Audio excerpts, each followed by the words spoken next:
বলছি খাবার তো সার্ভ করা হয়ে গেছে, আপনারা সবাই যান, খেয়ে নিন এবারে। মামি মামি চলুন চলুন চলুন, খেয়ে নেবেন, চলুন আসুন। দীপ দীপ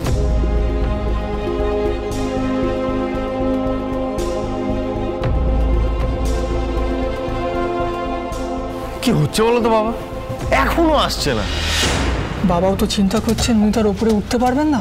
ঠিক, আপনারা নিচেই যান। একদম ঠিক বলেছে। সবাই নিচে চলো। দীপা, তুমিও এক্ষুনি নিচে আসবে।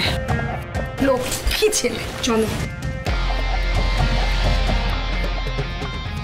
কি হলো, তুমি দাঁড়িয়ে আছো কেন? তুমিও যাও।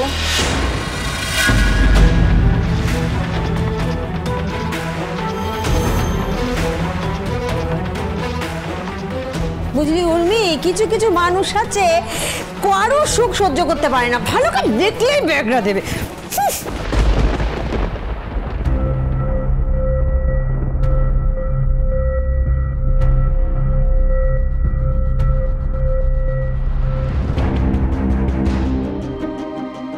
কি ভাবছিস? আমার সোনার খুব বিপদ মা। আমি সবসময় ভালো ভাবার চেষ্টা করছি, জানিস তো। আচ্ছা, এরকমও তো হতে পারে যে আমরা হয়তো একটু বেশি ভাবছি, জানি না। ঠাকুরের কাছে প্রার্থনা কর যাতে সব ঠিক হয়ে যায়। এটা কি?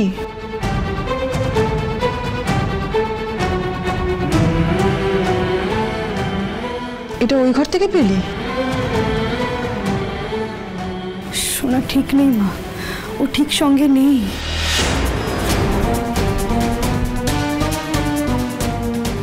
দীপা, আসছো না কেন তোমরা? এসো। চল এটা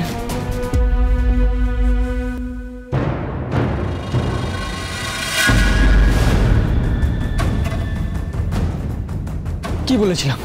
ও এসেছিল না আমার ঘরে, মিললো আমার কথা। সরি রুডি, আমি তো এখনো ভাবতেই পারছি না যে রূপা এরকম একটা কাজ করতে পারে। কেন এসেছিল রূপা? সোনা, তুমি বড্ড সরল, বড্ড বোকা, কিচ্ছু বোঝো না। কিন্তু আমি তোমায় বিয়ে করেছি, আমি তোমায় সঠিক পথ দেখাবো। আজ থেকে আমি যা বলবো তুমি তাই শুনবে, ওকে? ওকে সোনা।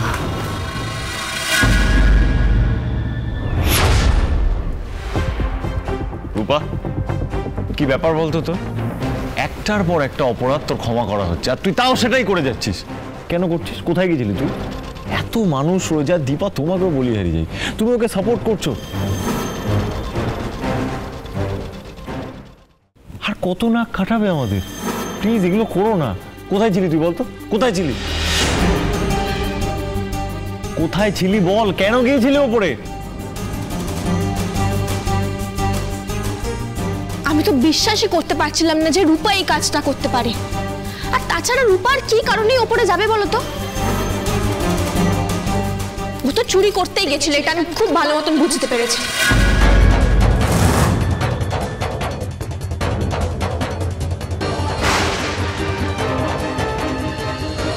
না না, সোনা তো ঠিকই বলছে।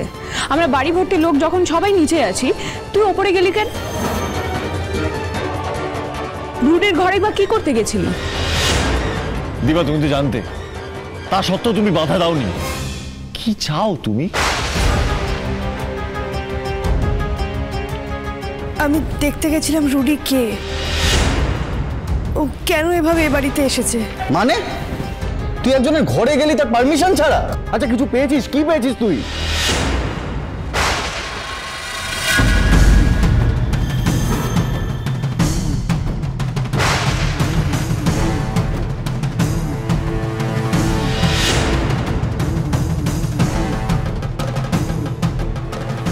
কোনো মানুষ কেন এভাবে একটা জামাকে কাটবে বলতে পারো?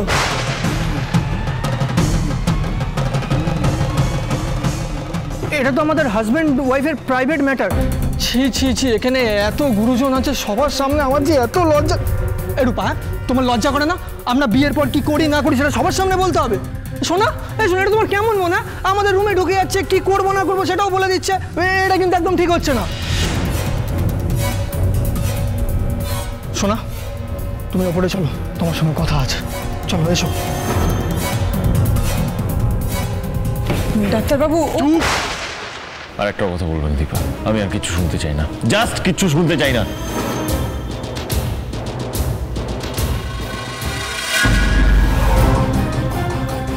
এসব এসব কি রুডি? এটা একটা খেলা, আমি খেলতে চেয়েছিলাম। খেলা মানে কি খেলা? এটাকে দেখোনি না? খুব একটা কঠিন খেলা নয় সোনা, আমি তোমায় শিখিয়ে দেবো। আমি তোমায় যা যা বলবো তুমি তাই তাই করবে, ওকে? কিন্তু কি করতে হবে? সময় হলে বলে দেবো। করবে তো? আমি জানি তুমি করবে, তুমি আমায় ভালোবাসো। যাও এখন ঝটপট করে জামা কাপড় গুছিয়ে নাও। গুছিয়ে নেবো মানে কোথায় যাব আমরা? কেন, বিয়ের পর মেয়েরা যেখানে যায়, বরের বাড়ি।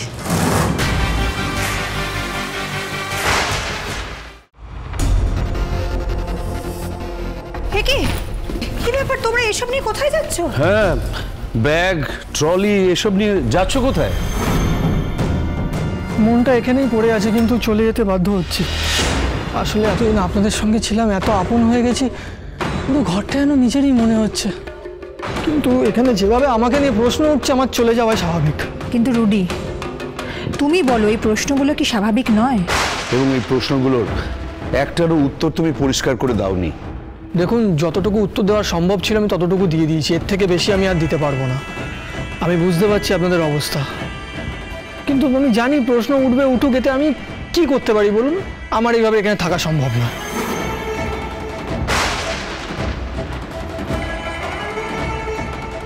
ও বেআই বাবু, শুনুন না, মেয়ে বুকু অত রাগারাগি করলে হয় না, শান্ত মাথায় ঠান্ডা হয়ে বসে একটু জিজ্ঞেস করুন না। ও তো ঠান্ডা মাথায় যা বলার বলছে। বলো, তুমি কি বলবে বলো। দেখুন, আমি তাড়াহুড়ো করে সোনাকে বিয়ে করে নিয়েছি, কিন্তু আমি বাবা মাকে তো এখনো জানাইনি। ওনারা জানলে খুব রাগ করবেন, আর সোনাও খুব কষ্ট পাবেন, তাই তো আমি ওনাদের কিছুই বলিনি। আমি সোনার থেকে শুনেছিলাম আপনাদের কত ভালো ফ্যামিলি, আমি ভেবেছিলাম একটা ভালো ফ্যামিলি পাবো, কিন্তু এখানে এসে যা দেখছি।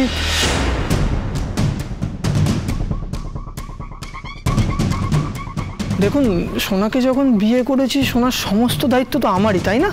তুমি কি বলতে চাইছো একটু পরিষ্কার করে বলবে? দেখুন, আমি সোনাকে নিয়ে চলে যাচ্ছি।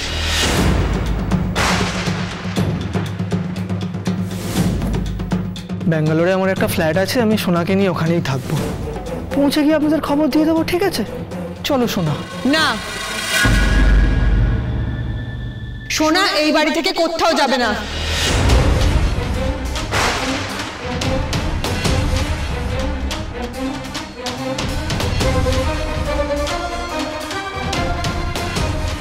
ডাক্তারবাবু, আপনি এভাবে চুপ করে থাকবেন না, প্লিজ কিছু বলুন, ওদেরকে আটকান। আমি ওই ছেলেটার সাথে সোনাকে কোথাও যেতে দেবো না, ও এখানেই থাকবে, ও কোথাও যাবে না। আপনি চুপ করে থাকবেন না, প্লিজ কিছু বলুন। এই ঝামেলাটাই ক্রিয়েট হতো না দীপা। কি দরকার ছিল রুডির ব্যাগে হাত দেওয়া? আজকে দীপা তোমার জন্য আর রূপার জন্য এই পরিস্থিতির সৃষ্টি হয়েছে, কেন করতে গেলে এগুলো? আর শোনা, তুই আমাকে বল, এটা একটা জামা, এটা কে দিয়েছে তোকে? জামা যেই দিক না কেন বাবা, আমি কি সেই জামা পরে ঘুরে বেরিয়েছি? আর তাছাড়া এই জামার সাথে রূপার আমার হাজবেন্ডের ব্যাগে হাত দেওয়ার সম্পর্ক কি? ঠিক আছে, সেটা আমি জেনে নিচ্ছি, তবে একটা কথা কান খুলে শুনে রাখো, তুমি আর তোমার হাজবেন্ড রুডি এখান থেকে কোথাও যাবে না।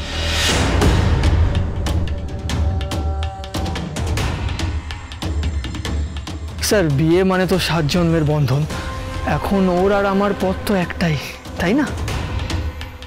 কারণ আমি আর এখানে কিছুতেই থাকতে পারবো না। বললাম তো, ও অন্য কোনো শহরে যাবে না, আমরা ওকে যেতে দেব না।